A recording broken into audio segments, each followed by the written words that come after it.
Poke the Bear is brought to you by PrizePicks and the GameTime app. And welcome into Poke the Bear episode 294, presented by PrizePicks and GameTime tickets. I'm Conor Ryan, and once again we are joined by 98.5 The Sports Hub's Ty Anderson. Ty, I'd ask you how you doing, but you know what? I'm going to venture a guess and say you're not doing that great because you watched the same shitty Bruins game that I did yesterday. Am I right? Yeah, it sucks. This is miserable. I mean, it's just it. You're kind of finding out. You're running out of ways to describe what you're watching. It's Groundhog Day, pretty much every day, and we are all Ned Ryerson getting punched in the face by an angry Bill Murray, or maybe we're Bill Murray at this point. I don't know. It's not. It has been fun. It has been fun for some time. Since the holiday break, they have one win. It was against the guy who sports in 857, I believe. It was me in net, I believe. Yeah, that guy's, by the way, has been sent back to the minors since then. So, conditioning loan, they're saying. I would also call it just a bad goaltender loan. But yes, not great. This has not been great. And you kind of just know it's going to happen every night. Like, you kind of like, we're not like Charlie Brown with the football. Like, we know that Lucy's going to pull up the football, and we're still watching, and it's just, so it's been bad. And listen, when you lose to teams like Columbus and New York, and like, it sucks, but for some reason, like, I don't know why this feels worse lately. It just feels like these last two games specifically, the Edmonton game and the Tampa game, they feel worse than losing to bad teams. I can't explain it, but it does. And here we are right now, the Boston Bruins, just an absolute train wreck, it feels like. Yeah, it'd be great if we could watch the progression of this show from September, maybe even like July, when I think there was a lot more hope and optimism about this team that seemingly was looking like they were going to build off of last year and be a team that maybe not a legit top 3 team in the East or something like that, but a team that'd be in the mix. And sometimes that's all you're looking for in the NHL. And I agree. Like, I don't know if these last couple of games just add more validation. This team's just not it, right? I mean, you look at every single, it's not like previous years where the Bruins just have not had the right mix and things have fallen apart where, there's a pretty serious flaw, like 15-16 when they lost. They were scoring a lot of goals, but they weren't getting enough goaltending. The backup situation was a mess. Like, there were flaws, obviously. This team is just a mess across the board, right? Like, and when you look at the fact they can't score 5-on-5, they cannot score on the power play. Dare I say they are dreadful on the power play. Had a shorthanded goal against the Tampa, lose 4-1 to Tampa, by the way, six losses in a row. I think you look at the fact they can't score. They're not an exciting product to watch. The defense has been way too prone to mistakes. You've got regression from Jeremy Swayman, who I think has actually played better, I think, since the turn of the new year. He's been more of what you need. But again, even if he's playing at an extremely high level, the margin for error for him is way too small. And it just feels like you're spinning the wheels right now. And I think you've touched on this before, Ty. I think there's even like a week or so ago when we were talking about the fact that they haven't made a move or called anyone up. Like, Bruins fans are passionate. They tend to be very emotional, quick to anger, I would say, but they're also not dumb. And I feel like the worst thing is that I think Bruins fans are not buying into whatever the process is with this team, because it's like, if you're just going to spin out the same flawed roster night in and night out, you're going to lose interest. And I think you're already seeing like a very scary thing where it's not the anger, it's not the frustration. Those things happen even when the Bruins are playing well. It's like the apathy of, all right, like, what are we doing here? Why should I invest my time to watch this team that has given me very few reasons to cheer this year? And it just makes for a miserable year, and that's kind of what it's been, especially since the turn of the new year. Yeah, 100%. And, to further along, kind of they are what they are. That loss to Tampa. Tampa is now in a playoff spot. Not that they weren't before, but they are now, and you finally played them in January. By the way, 6 schedule NHL, love it. You're now 6-14-1 against teams that are in the playoffs in either conference right now. It's a 33 winning percentage against playoff teams currently inside the structure in the Eastern Conference. You're 3-9. like you haven't beaten good teams, and now you're losing to the bad teams as well. Like the Islanders, for example. Like this has sort of just been, I think, a nightmare scenario. Yeah, you go back to September. I think both me and you had them potentially being a third round kind of team, like thinking that they could be good enough defensively and goaltending wise to get to the third round. They haven't been a lockdown team defensively, and their goaltending has not been consistent enough. And yeah, Jeremy Swayman has played better of late. I think I agree with you there. He's still giving up that bad goal every game where you're like, I need a save there because your offense isn't good enough. And that is part of the equation. Like that goal that makes it 2-0 last night for Tampa, like shouldn't happen. Like low rise gap control and not really denying time and space. Like that's an issue there. But he's also a second-year pro. I need my $8.25 million goaltender to make a save in that spot, especially given the timing of that goal, how close you were to getting out of that, being down just one, and knowing mentally that this team is not going to score 2 goals or 3 goals to win that game in the third period. So I think that, it's just kind of one big nasty soup right now. Nobody wants it. And I think, yeah, to your point, like the fans are kind of sitting there going, okay, when are you going to do something? Because doing nothing isn't going to work. It's not going to work for this team and where they got to be and where the fans want to be. Like, and this is where I disagree with ownership and management, right?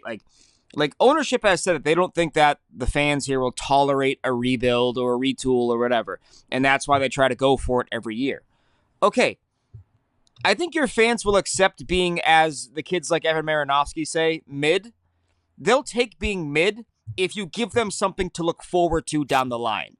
If you give them a mid product and you're saying, no, believe in these guys, they're going to tune out because they're saying, why am I watching this? You got 7 guys in this team right now that are going to be wearing different uniforms next year. Like, why should I care? Why should I emotionally invest in your product? And I think that's the big problem for this team right now. I said it last night during the game. I was kind of in my bag last night tweeting about just how miserable this is, but like change nothing, make no lineup tweaks, and then tell your fans to come out and buy and pay $100+ to go to the game next week. That's a good idea. Good business model. You're going to lose 6 in a row. You might lose 7 in a row. You might be coming back to Boston trying to end a 7-game Yeah. You're trying to end a 7-game losing streak potentially. You're going to come back to Boston and tickets are $90 plus fees. Like it's not like, and you're giving them nothing to look forward to in terms of the future. You're actively denying them players that are performing well in the minors right now under this fugazi idea that you're a contender. You're not a contender. You've had 45 games to prove you're a contender, and you're not. Sorry. So readjust, recalibrate, make it entertaining. Right now, it is painful to watch this team. There is no entertainment factor with this team right now, and it sucks. It sucks everybody. It sucks for the team. It sucks for the fans. It sucks to write about it because, as we said, it's the same thing over and over and over and over again. And I think, Connor, to your point, you're hitting the breaking point with your fans, where your fans are going to start tuning out because they're like, I don't need this. It's 10 degrees out. I'll watch something else on Netflix. I don't care. I'll watch the Celtics. Yeah. Yeah. And again, exactly. like you are also a team. Listen, we are a big, I don't know if you know this, we are a big hockey podcast. We enjoy hockey very much. We also very much know hockey's place in the greater sports sphere. The last thing you want to be is a mid-hockey team, even in a very passionate fan base like the Boston market. Because, my God, if we get another stretch like, 15 and 16 and stuff like that, and even that was maybe more of a retool, but you run down a very slippery slope if you're now just coasting into being a mediocre pedestrian team when who knows what the Patriots do in the next couple of years, but they at least have a somewhat future, you would imagine.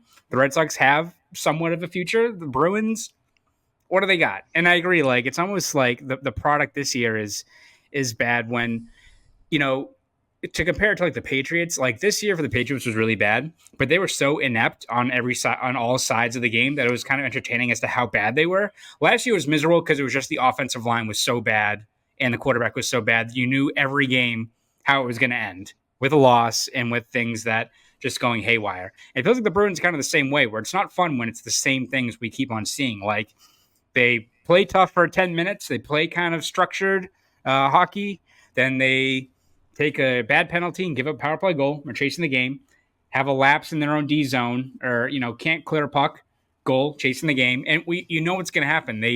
This team has to work so hard for their offense that it's a 1-2 goal game. You kind of know what's coming. You start writing the game recap already because you know it's there. And to your point, Ty, like you talk about, like, Charlie Jacobs mentioning this market, these fans don't have an appetite for a retool or rebuild. Listen, I've talked multiple times about the dangers of a full-blown rebuild, but a retool in terms of going into this offseason or even the rest of this year with a purpose of acquiring assets, like, listen, like 15 through 16 was kind of miserable, yes, but like remember the excitement going into the 17-18 season when you opened the year with McAvoy and Jake DeBrusk and Anders Bjork, who is still a top prospect at the time, and Heinen, who people kind of forget about, but almost had 50 points as a rookie. Like, there was optimism there with what you have with these players. And if you're a team like the Bruins and this team just isn't it, which sure looks like the case, you got to do something. And I think, at least for right now, it's got to, before you start making the plans as to how you adjust this roster moving forward, you got to call up the young guys. Give the fans something to look forward to. I'd rather you look at what guys like Lysell and Merkulov and Poitras can do now. And if they don't work, then at least because right now they're not doing anything down in Providence that whatever flaws they have, what do you know? You're seeing it up at the NHL level with the guys sitting pretty and comfy up there right now. Yeah, and the other part of it too is, like you mentioned, 14-15, right? Like, and that team wasn't trying to. I mean, that team was trying to compete. They were trying to compete, much like this team is trying to compete. However, go back to that 24-15 roster. You had a 21-year-old Dougie Hamilton. You had a 23-year-old Torrey Krug, a 23-year-old Riley Smith. You bring up a 22-year-old Ryan Spooner. You bring up an 18-year-old David Pastrnak. Like, you weren't good, but you saw glimpses of the future, right? And who are those guys now? Who is that? Is it 26-year-old Justin Brazeau? Is it 27-year-old Trent Frederick? Is it like right now it's Beecher, it's Lowry. Who else? Like who else is on that list that you'd say is a young guy they're bringing in right now and integrating into the game? There's probably nobody, right? And so that's a part of it. Like, you have to recalibrate.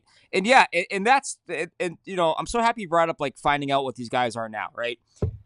If we don't find out, and then they sit on their hands in the summertime once again, and then Don Sweeney goes up there July 1 and peddles some bullshit about, well, these guys are going to take their next step, and then you give them September and nothing more. What are we doing here? Well, like at a certain point, you got to stop saying, well, down the road. No. Like, it's here now. It's here now. Like, this isn't the NHL of 1999 where guys have to spend 3 years in the minors, and then they come up and now they're on the fourth line, and then by year 5, they're on the second line. Like, no, young, speedy, offensive-minded talent. Got to fast-track that now. And I can't sit here and say with full confidence that Matty Poitras, Georgi Merkulov, and Fabian Lysell are the answer. I'm also not foolish enough to sit here and tell you that. Yes. However, I am confident enough to say that you will get the same thing out of those guys as you're getting right now out of the majority of your NHL players, if not better, because those guys are bottoming out. And if we're going to delay the development of those players to try to squeeze something out of Tyler Johnson, Oliver Wahlstrom, Riley Tufte, Max Jones, like, what are we doing here? And so that's the part where I think their development model is a little bit flawed, very flawed, in fact, that if you're going to commit basically now it's been 300 minutes and counting, I want to say, for those guys I just mentioned, and 40 minutes for Merkulov, 11 for Lysell, 150 for Poitras, like, you're just wasting all of our time. You're wasting all of our time at this point. And I think Bruins fans are kind of getting hip to that it's different rules for different players. And I think that if you're going to treat them to a product that is incomplete and flawed, at least give them a glimmer of hope for the future, or find out what the future actually is for this team right now. Right now, we're learning nothing about this team. Yeah, you need the clarity, right? Because I agree. Like, I think a lot of people are saying call these guys up, and I think we're being realistic of that is not a guarantee that you're going to call these guys up and we're going to get to April and the Bruins have the first wild card because Merkulov's got 21 points in 40 games. No, like, we're not saying that. That'd be great. We won't know until we see it. But if these guys don't pan out, then you know what? At the very least, these guys are not long for this team. They're not guys that you can, Don Sweeney or whoever's pushing the buttons, this offseason can't look at a Merkulov as a crutch to be like, You know, we don't need anything. We can put that guy in there, and then we can trade a 2025 first round pick or 2026 first round pick next trade deadline. That's the case. Like, this is essentially what the Bruins did when, you know, it was on Behind the Beat, where they were building their roster. And they pretty much admitted then that their roster core was flawed, but they had Merkulov and Lysell, guys that have not having an extended look up at the NHL level yet, to be the placeholders or the what ifs, you know, the wild cards there, to kind of cover their ass in case that one of these, you know, the fact they didn't add a proven 20 goal scorer with that team. So, which again is just, it's just, it's mind blowing to me that they didn't bring in any forwards with even an ounce of scoring touch. They brought in Riley Tufte, they brought in Max Jones, they bring in Kastelik via trade. I think who's been the best guy they brought in. Maybe who's the second best forward they brought in this offseason behind Mark Kastelik? We both know the answer. It's Cole Koepke. Like that's not good enough. I'm sorry. Like, it's just not. And I like Lindholm. I like him. He does little things well. He's far too quiet, though. He's far too quiet. And you know, I thought he had a good game against the Lightning. I got to get more points out of him. If he's making 7.8, whatever it is, like, I got to get more points. I'm sorry. I respect the little defensive plays. We've lauded them time and time again. I need my $7.X million center to have more than 40 points. I just do. Call me crazy. It's got to happen. And it's not. And so on the wing specifically, they don't have nearly enough help. Cole Koepke is the best winger they brought in. That is organizational malpractice. It's one thing to do that and then bring along the young guys. It's another thing to do that and then not bring along the young guys and say, no, we're fine. I watched them give Oliver Wahlstrom 100% ozone shifts for the first half of that game against the Lightning. He did nothing. He's done nothing again and again and again. And I'm so sick of them looking at him coming close at the door, at the net front. Oh, he's close to breaking through. No. The Islanders learned this. Barry Trotz, Lane Lambert, and Patrick Waugh all learned this. He's not very good. Let's cut our losses, bring someone along who might be part of the future. For the love of God, what are we doing here? It's so maddening, dude. Like, I'm at my wit's end because, like, they can't score 5-on-5. They can't score on the power play. And we gotta try to bring along these responsible players.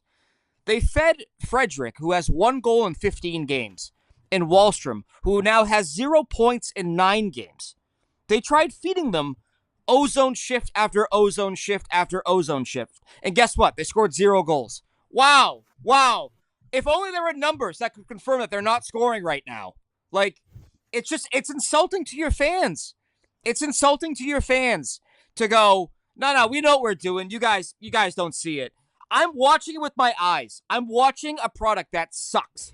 It is a miserable, shitty product. And I'm begging you to free me from this prison. Please call up somebody who can put the puck in the net. I don't care if I turn it over, because you know what? At least that's fun. Right now, it's just nothing. Ty, I think this team has broken us. I think we can officially say this. I'm there. It has. I'm sorry. Sorry. I'm sorry for going off. I'm very annoyed by all of this. No, I think you were speaking for a lot of people with how the team is going right now. Unfortunately, we still have more to talk about with this lovely hockey team. But before we do that, let's start with something we want to talk about, which is our good friends over at PrizePicks. It's playoff time, and it's now or never. And don't miss out on the last few weeks of football action with PrizePicks, the best place to win cash while watching the playoffs.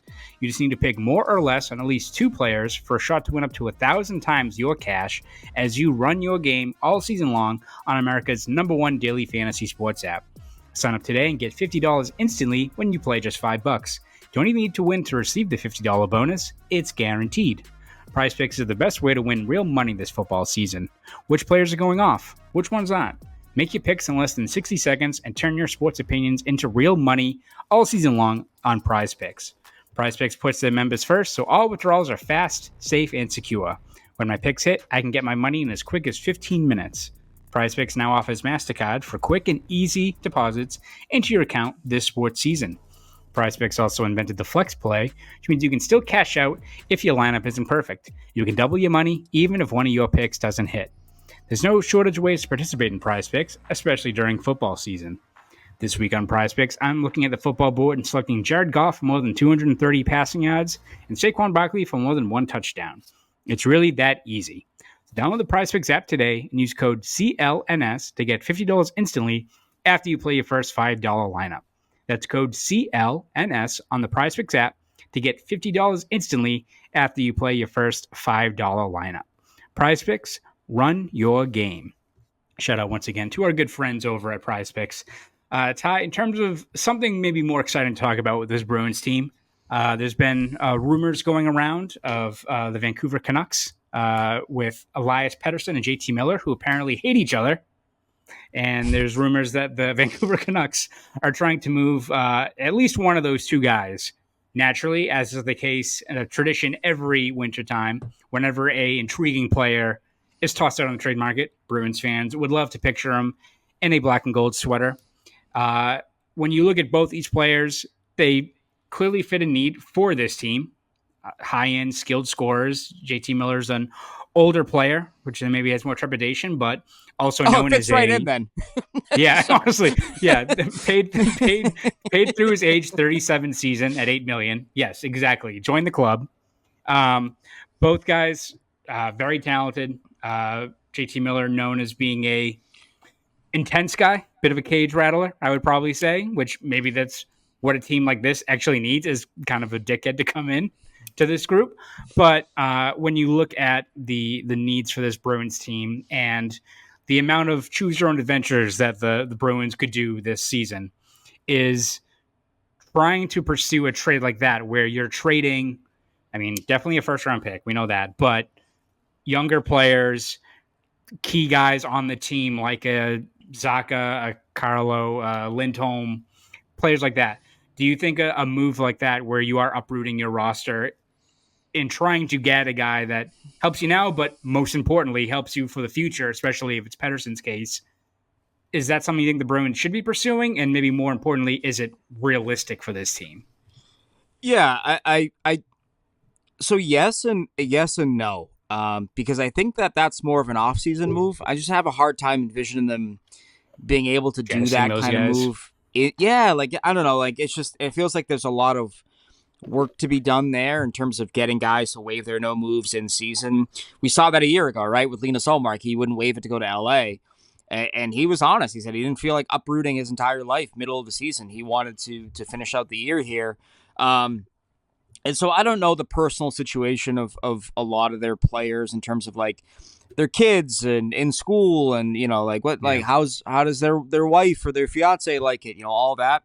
So for me, it's hard to see that, but I think this team does need a new voice in the room, a new culture kind of rebuilder, shapeshifter, like whatever you want, like whatever term you want to use, like you need somebody who can come in and kind of rattle it a little bit. And I do think, I go back to in November when they fired Jim Montgomery. I asked Don Sweeney straight up. I said, do you think you have a locker room that is too comfortable? Are your players too comfortable? A lot of guys got paid. A lot of guys have no movement clauses. I think there's 10 players that have. I lose track of the amount of no movement clauses they have on this team. It's kind of crazy when you look at just how many guys do have that security. Yeah, there's somebody as Corpusalo has a no move, no trade. I'm like, how does he have a no trade still? I have a no trade. Yeah, like it's on my badge. But there's a reason why I asked. I asked it because it feels like there is a comfort level within that locker room, and if you can shake that up and make a major hockey trade, I think you could be better off for it. Now, there's obviously risk with that, right? Like, look at Calgary trading Matthew Tkachuk, and yeah, there are extenuating circumstances there for sure, but you're not always a better team for it, right? Like, if you don't nail it down in terms of what you bring back, like it might not work out. But here's my question, Connor: Do you get the vibe? Do you get the vibe that this team hates losing? Do you get the vibe that they live and die and hate losing games? I've got a lot of the usual responses after games where they say the things that make them sound accountable, but then they keep on making the same mistakes. So There's take it out that. what you will, right? And there's been a lot of, we're going to be fine. Oh, we know our Yeah. game. We're going to be fine.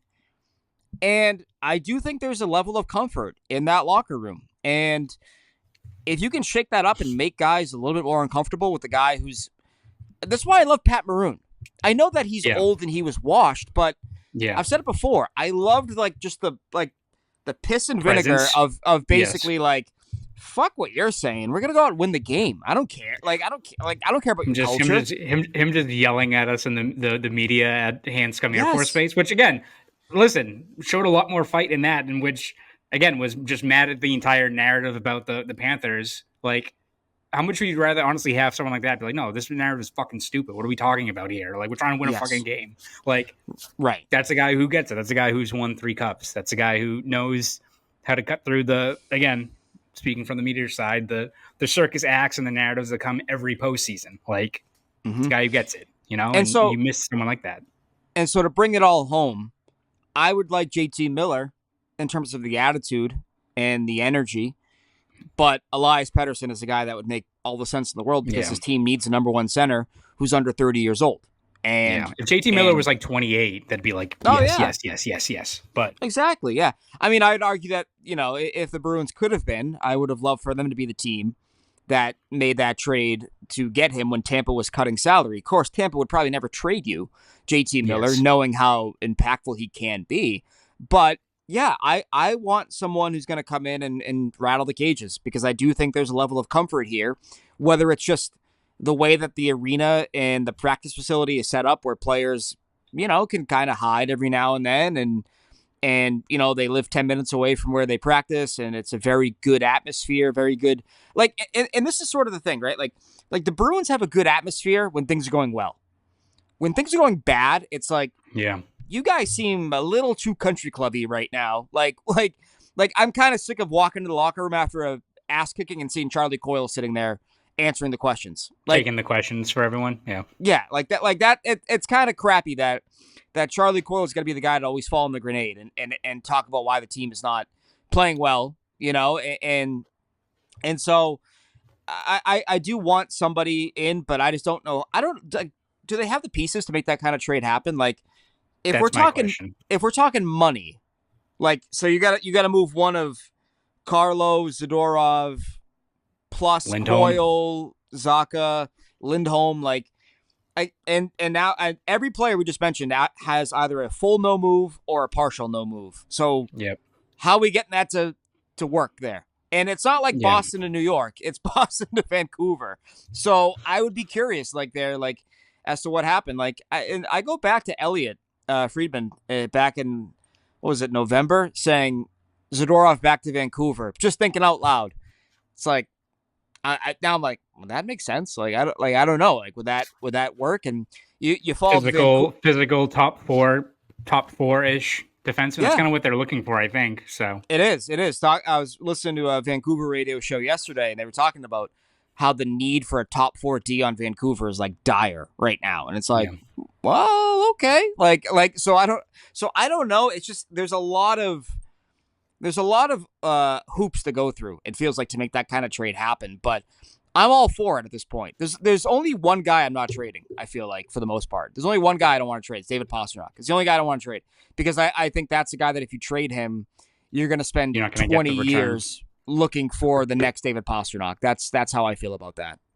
Yeah, no, I agree. I do think that, again, remains to be seen what the Bruins actually do, but I'm all for even not just bringing in a player, but cage rattling in terms of shaking up this roster, where all of a sudden 2 or 3 guys that have been there for a while are shipped out to send the message across that what's happening is not working and something needs to be done. But again, as you said, remains to be seen how realistic that is with the pieces they have. They also don't have a Poitras or someone who's up at the NHL level right now producing that is an appealing trade chip. Because I mentioned before, I tweeted something of another reason why you're not calling up guys like Lysell or Poitras. It's like, well, maybe boost their value. And people are like, well, I wouldn't trade Poitras for Pettersson. I'm like, you're nuts. I would trade Poitras. I would trade Lorai. I would, listen, you get the sure thing with a guy like that. But again, when in terms of making the money work and just the overall talent, I don't know if they line up like that, if that's what you're giving up. Because again, it's like what we talked about, I think, last week. Like,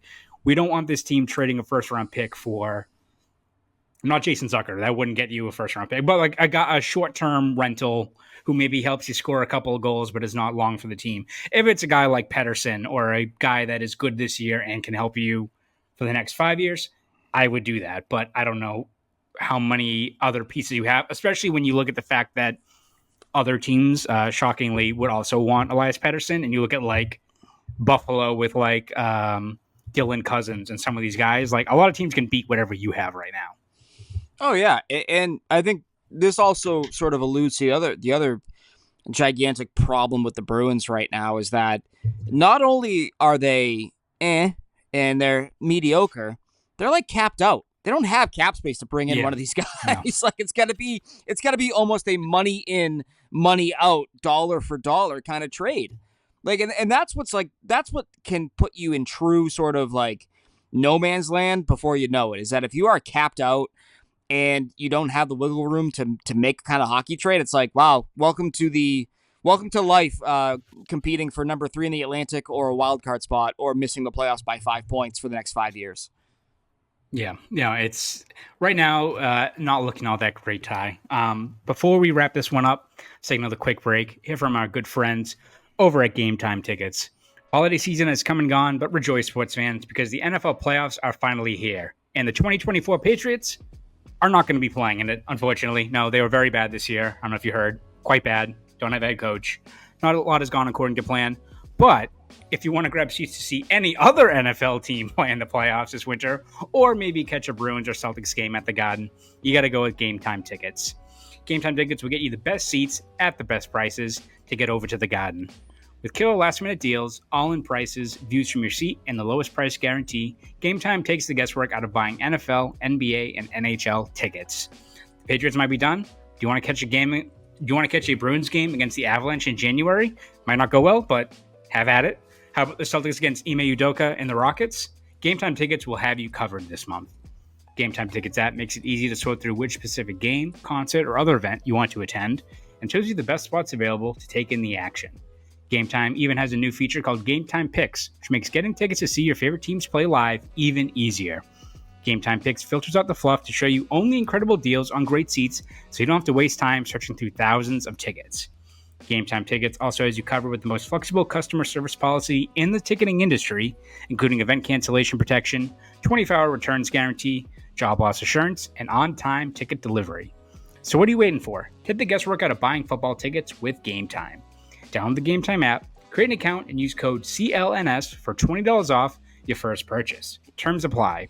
Again, create an account and redeem code CLNS for $20 off your first purchase. Download GameTime today. What time is it? Game time. Shout out once again to our good friends over at GameTime Tickets. Ty, to wrap this one up, I think we're all in agreement that this team, as the kids say, is pretty mid. It's not great. Evan, that's what Evan says. Yeah, that's what Evan's saying. That's what the streets are saying. But looking at this team and where they are right now and looking towards the future, do you think this is a team that, I think why also Bruins fans are maybe despondent at the fact that, you know, this team could be looking at a missed playoff run, but more importantly, is this the start of a extended stretch of, you know, mediocre play or a longer retool or something like that? When you look at this team and the way they're built and the ability for this team to kind of overhaul things, do you think this is a roster and a team that is staring at 3-4 years of, you know, maybe being in the mix, but not having it? Or is this a team that if they go into the rest of the season with a purpose and a plan and an impactful offseason, they can not get back to where they were a year ago, like, you know, 1 or 2 in the Atlantic, but can be right back in the mix with a really impactful offseason? I think so much comes down to the decision makers and who they are and what they're instructed to do. I mean, I think we, by now, barring something completely unforeseen, we know that Joe Sacco is going to be kind of a one and done. So who do they bring in? Who do they bring in to replace Joe Sacco? What are his ideas? What are his methods? Does he get them to play faster? Sort of system tweaks. What can happen there? For example, I think that going from Kevin Dean to John Gruden was fantastic for the defenseman in 22-23. Can you bring in somebody like that who gets your D more involved offensively? That'd be something I'd be curious about. The GM, I mean, who's the GM? Who's making the calls? Because I part of me wants a complete overhaul. Part of me I think they have some good people there, but part of me thinks that the way they evaluate talent is not up to modern times. It's not up to where the NHL is trending. If you're gonna take a guy who's gonna be a high risk, high reward kind of player, well, then you got to treat him as such. And the development model of a Fabian Lysell, to me, it kind of spits in the face of that. Like, you knew all of these things when you drafted him, and now you're shocked and saying he's got to work on this, and that. In the minors, it's like, okay, Dean Letourneau, like, if he hits, that's awesome, but he has 2 assists in 15 games or whatever for BC right now. So, could that have been a better pick elsewhere? A guy with more certainty. I have a lot of questions about what they view as what works in the NHL in 2025. And so I want to think they can pull themselves out of it, but this team has an unnatural fascination with guys that are 6'2" and score at the front of the net. And you got to identify more speedy, skillful goal scorers. And until they can identify that, whether it's via trade, free agency, or in-house, I have a hard time thinking that this is going to be a quick fix because, you watch that game against Edmonton on Tuesday night. Look at Edmonton's bottom 6. They have 5 skillful, speedy players. The worst player in that group is Corey Perry, and he's there for the ride. He's there to try to win a Stanley Cup. Punched in the face by Trent Frederick. That's why he's there. Like, let's be real. He's not there to score 20 or even score 10 for that matter. But then you look at the Bruins' bottom 6. Who's the most skillful guy in the Bruins' bottom 6? It's probably Justin Brazeau, which is not a great thing to say out loud. It's just not. And so I just that part of it makes me, I don't know if they can pull themselves out of this quickly, because I don't know the type of talent they're looking for is what's going to work and get them on a fast track, so to speak. So I want to say yes, but I got to say no until I'm proven otherwise at this point, I feel like. Yeah, I think if you're going to do it, it's going to have to be, one, knowing when to cut your losses this year, and then going into an offseason with purpose in terms of making some risks, making some moves, and shaking up the roster. Because as you said, there's just too much. There's too many spare parts, too many guys that don't move the needle in critical spots that you need to either move out and change the identity there, or what. Like, as you said, Edmonton's got what, Kasperi Kapanen's in their bottom 6, right? Right, Kapanen's on the Oilers. Yes, yeah, 4th line right wing on Tuesday night. Yeah, Kapanen would probably be playing 15-45 a night in a top 6 role for the Bruins. Yep, he would be. He'd be in their top. He'd be the right winger right now with Brad Marchand and Elias Lindholm. That's what they would do. Yeah. I'm not even kidding. That's what they would do. Every team. It's kind of similar to the situation with the Patriots, where you look at their positions and it's every team has something better than you pretty much across the board. There's maybe 1 or 2 spots where you're oh, I actually like what you have here. It's not great. And this is the sort of the pitfall of trading 1st-round picks and 2nd-round picks every year for over half a decade. Eventually the bill comes due, and you have to go out and sign guys that are 28, 29, and you're hoping to get 3 good years out of them. And the final 3 or the final 2, you're oh, it's going to be dicey. But this is sort of we're witnessing it now, right? We're witnessing sort of, it feels a bit like late stage Pittsburgh, to a certain degree, where Pittsburgh was bringing in a lot of these guys before Rust and Gensel and those guys broke in, that kind of that like 2012 to like bridgey 2015 kind of group. Yeah. Like that's kind of what it feels like, where they keep bringing in these veteran types, and you're like, okay, yeah, and like you have Marchand and Pasternak, kind of like how they have Crosby and Malkin then, but like even that, like Marchand's older than Crosby and Malkin were back then, so it's a little bit harder of a comparison, but it's kind of where they are right now. It feels like as a franchise. Yeah, it's almost like you have to be pretty bold in terms of this offseason, in terms of shaking things up, moving pieces, which again is, I think like you can map out what they need to do, right? Like you even look at like what the Capitals did, and like the Capitals have benefited from like a lot of LTIR and stuff like that, so that has to be taken with a grain of salt. But their team that found out in 23 they weren't going to cut it, so they traded guys that weren't long for the team. They did those things, and then you look at what they did this offseason, right? With like signing guys like, the fact they made moves to bring in like Pierre-Luc Dubois, a depressed asset that they thought was going to be better there. Jacob Chikrin, a guy who, like most guys, goes to Ottawa and sucks, and all of a sudden he's an impactful player there. It's like, I think you need to be bold with your moves if you're the Bruins. And because I have to imagine, I don't know who's going to be calling the shots, but they look at the fact they have Swayman and Pasternak and McAvoy, that it's going to be more of like, we need to shake things up because we have these guys in our prime. We're not doing a 4-year rebuild or 4-year retool to have that happen. Like, I think you have to be bold. It's all about just how many moves are, available to you when you've got so many guys tied up with the cap and with no movement clauses, right? That is where I think the issue is. So I think you can go in with the intention of being bold and really shaking things up, but it's also, you have to kind of parse through you have to untangle the web that you kind of created with the way you've set up the cap structure and the contracts right now. And that's where the big issue is.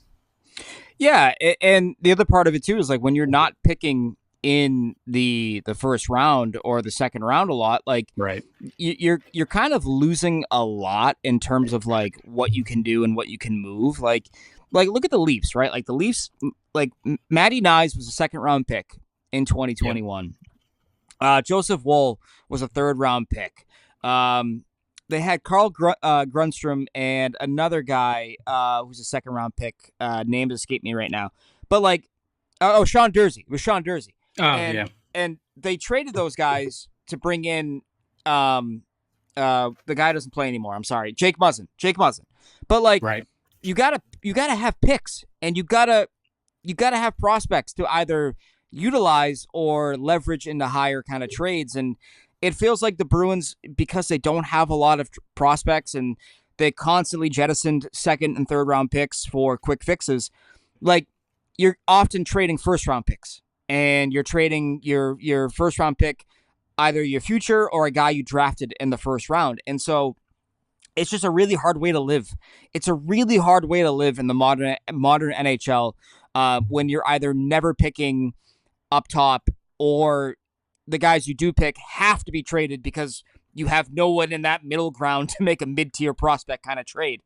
And guys like us are sitting here, clinging to the hope that, your second round pick, Mason Lohrei, who has to be better, but is also in just his second year of pro hockey. And guys like Matty Poitras, like they got to be the next great hope because you don't have anything higher than them. Like that's a tough way to live. And the Bruins, I think, are finally feeling the effects of it. No shock, by the way. They're feeling it now that Bergeron and Krejci are no longer here. Two guys that were completely under-respected in terms of how important they were to your roster and to your franchise for years and years and years.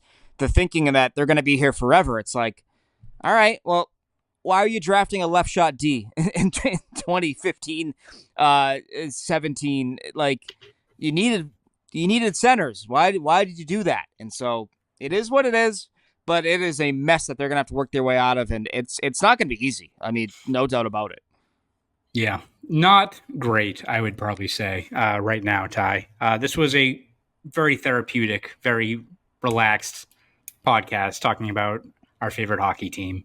Ty, before we let you go, where can we read your stuff? Where can we hear you talk more about the Bruins on the airwaves? Yeah, you can hear me Saturday morning, 9 to 11 a.m. on 98.5, the Sports Hub. I found out last week, by the way, I'm not supposed to say 98.5. So if you hear me say that, call in and yell at me. It's just 98.5. I was like, oh, Okay. But I told my APD, I said, this is what happens when you give a writer a radio show. I look at things very literally. I see the point. I go, 98.5. And he's like, no, only 98.5. So 98.5 Sports Hub, 9 a.m. to 11 a.m. every Saturday morning. Saturday show, we're going to have Ryan Johnston, Bob Beers, and Billy Jaffe calling in, previewing a 1 p.m. game against the Florida Panthers. That'll be similarly therapeutic, I have to imagine, because it's not been a fun week for anybody involved covering the Bruins in any fashion. You can also find me on Twitter and X at _ Ty Anderson.